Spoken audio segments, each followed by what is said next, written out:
All right. So, what we're going to talk about today is something that not a lot of people do. I'm guilty of it a lot, but I'm trying to get better at it. And that is stretching. A lot of us could probably do a lot more stretch work, but a lot of us just don't. Whether that's I don't have enough time, it sucks. I mean, it's boring, whatever the case may be. A lot of us come up with a lot of excuses and reasonings to not do the stretching. And like I said, it's often overlooked. I'm very guilty of it, but I have been getting better. But today we're going to dive into the two main primary stretches, or the two types of stretches, and what you need to know as far as when to do which one, when to not do one, what to do, things like that. It's a pretty simple, pretty basic lecture today, but a lot of this stuff is typically overlooked anyway. So I think it'd be a good refresher for all of us here. Um, so the two that we're going to be talking about is dynamic and static. They each serve a different purpose, and when used correctly, they can help you move better, feel better, prevent injuries, things like that. So why don't we do them? Again, it's just excuses, even on my part. But hopefully, I can persuade you guys to do even just 5 or 10 minutes a day. So here we go. With dynamic stretching, that's going to be the first one that we talk about. It is essentially it's a type of stretch that involves active movements that make your muscles and joints go through that full range of motion. Think things like leg swings, the things in PE class that you had to do, the arm circles, walking lunges, things like that. These stretches are usually done in a controlled, repetitive manner without holding that certain a position for any length of time. They're moving, they're dynamic, hence the name, right? Now, the biggest debate on both of these is when should you do them. So for dynamic, you should do this before the workout always. This type of stretching is ideal during the warm up phase, simply because it's going to prepare your muscles for that range of motion movement that you're about to go through.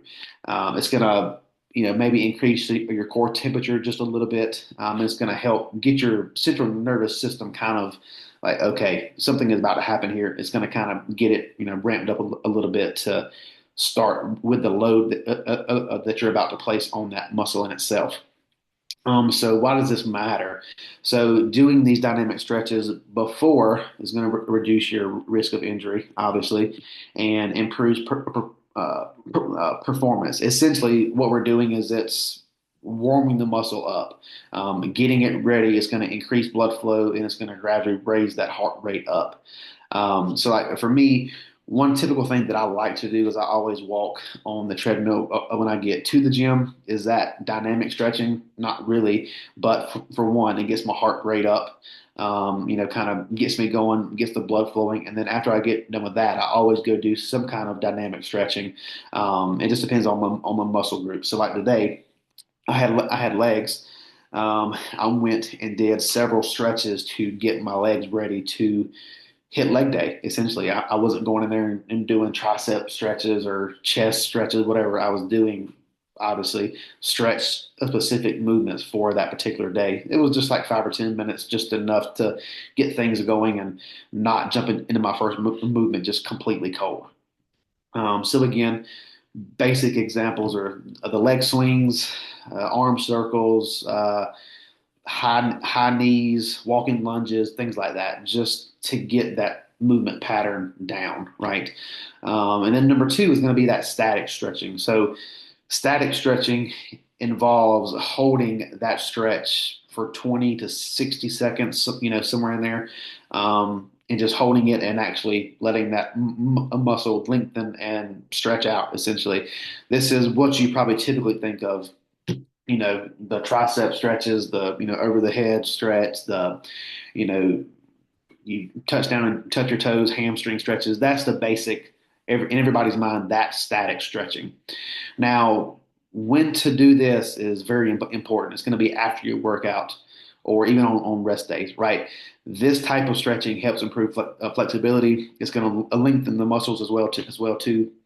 And why this matters and why you don't want to actually stretch the muscle before you train is because the muscle is cold, right?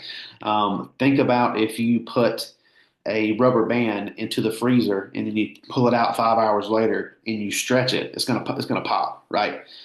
It's not going to be that dramatic with your muscles. I mean, it could be, but essentially, you just got out of the car, you're walking into the gym, and you're like, "All right, I'm gonna go ahead and start hitting triceps, and I'm gonna grab this elbow, and I'm gonna yank it all the way over as hard as I can, a cold muscle, essentially, right?" So, always do these after the session because one, you're gonna have more blood flow to that area.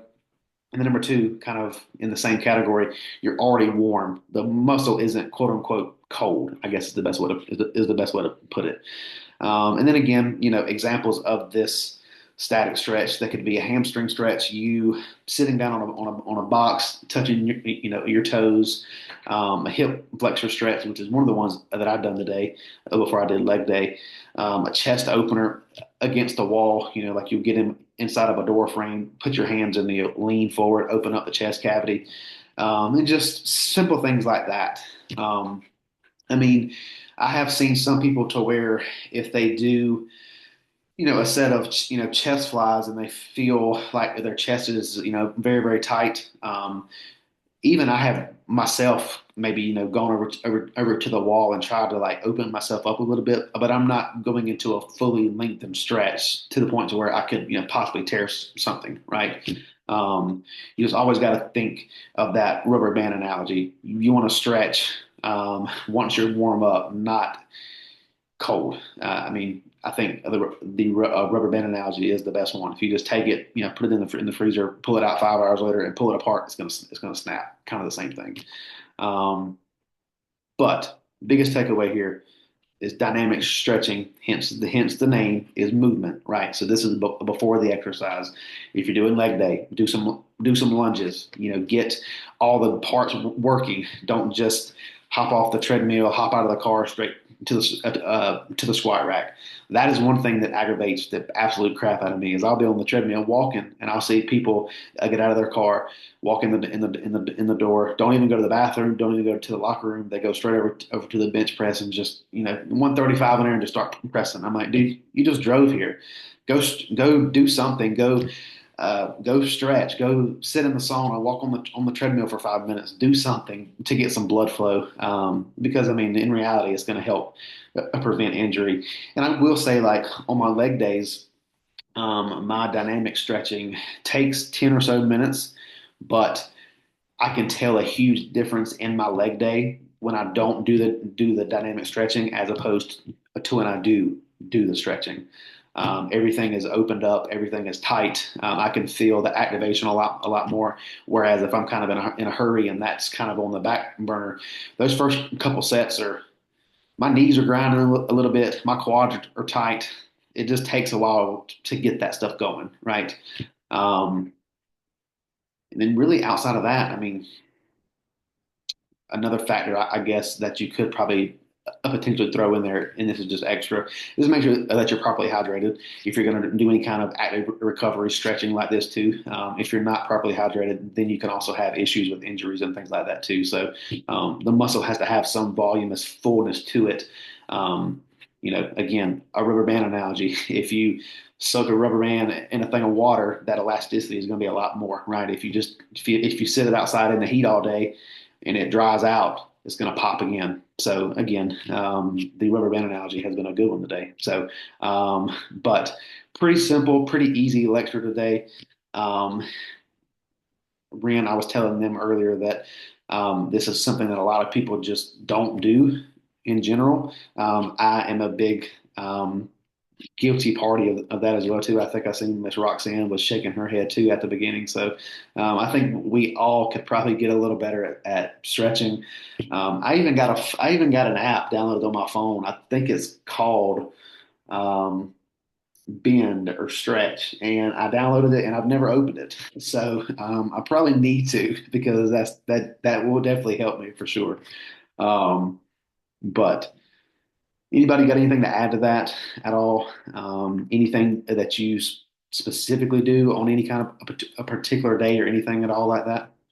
I'll say on leg day, I do stretch in the sauna. Okay. I think it helps me.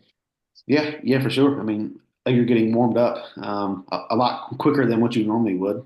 So I don't know how the female lockers go, but I wouldn't personally stretch in a male sauna. If there was anybody else in there, there's um, probably kind of like the bathroom. It's probably not. I ain't saying it's not clean, but yeah, I might do a little bit of tricep. If I'm sitting down, but I'm not getting on the ground and doing any kind of that mess. That's for sure. Not at the local gyms anyway. So, but I'm completely embarrassed and ashamed to admit I don't think I've ever stretched. Like I've like been under this mentality that I'll do a couple warm up sets for each group and that's my stretching. But yeah. yeah, that's probably a problem. Yeah, I'm supposed to. I have a free session with the little stretch zone places that are around here. I've gotten one done before, and then I have another one in Clemson that I'm going to go to get here in a few weeks, and it actually helps. It's just you're paying somebody 50 or 60 bucks for 30 minutes for them to physically stretch you. They strap you down to a table and they grab your arm and pull you this way, or grab your leg and pull you that way. I mean, it's a decent stretch, and you feel pretty good after it. But I mean, me personally, I would probably save that 60 bucks if and just do it at home. Not saying that what they're doing is bad, but um, you could probably get the same effect for free at the house if you just downloaded a YouTube video and just watched it at that aspect. So, Well, let me ask you this then, like going to the gym super early and being on like a constricted schedule to get back, take the kids to school, is it would it be fruitful to, I guess, cut out like a couple of sets on something or like drop an exercise just to get the stretching in? Like, because I think that the tough part is too is like you're like with my splits, I'm doing like three different muscle groups in a day. So we're probably talking about like three different, maybe 3 to 6 sets that I'm gonna have to drop to do 10 minutes of stretching for each of those. Or what are your thoughts with like how that would look?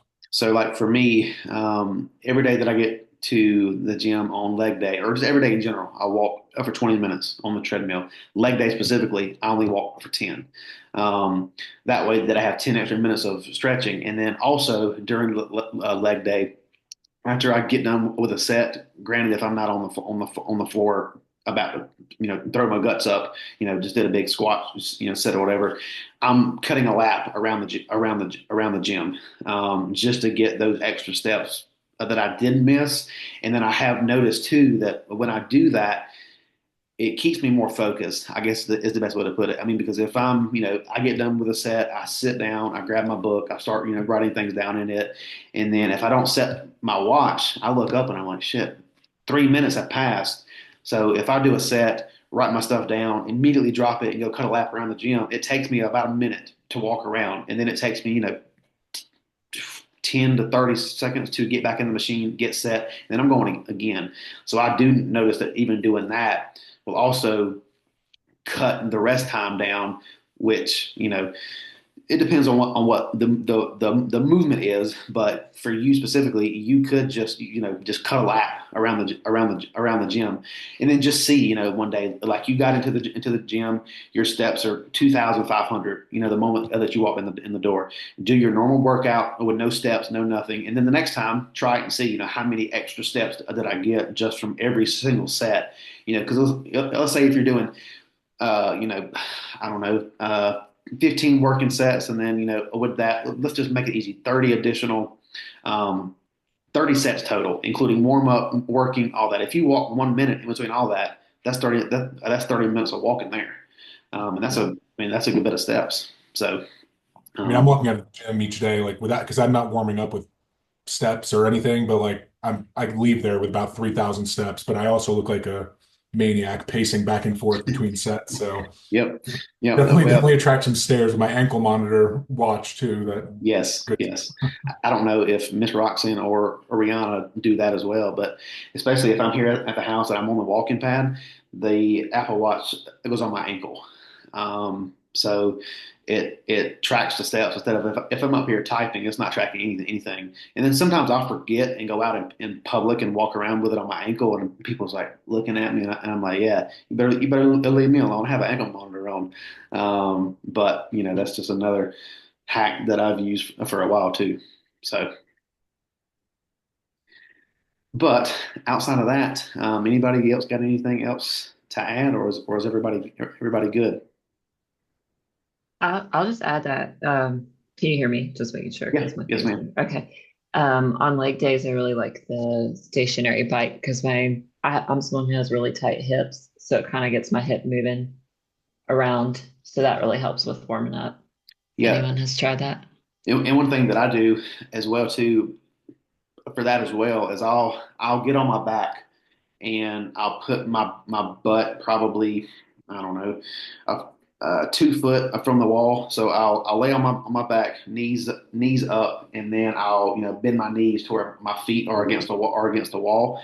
I'll put a foam brick in between my knees, and I'll squeeze as hard as I can with my knees into that foam brick, and it really opens up my hips as well too. It kind of gets things firing, and then because after that I'm going into a hip flexor stretch, so it kind of pulls everything in, and then I'm opening everything back out. But yeah, a bike is a really good thing too.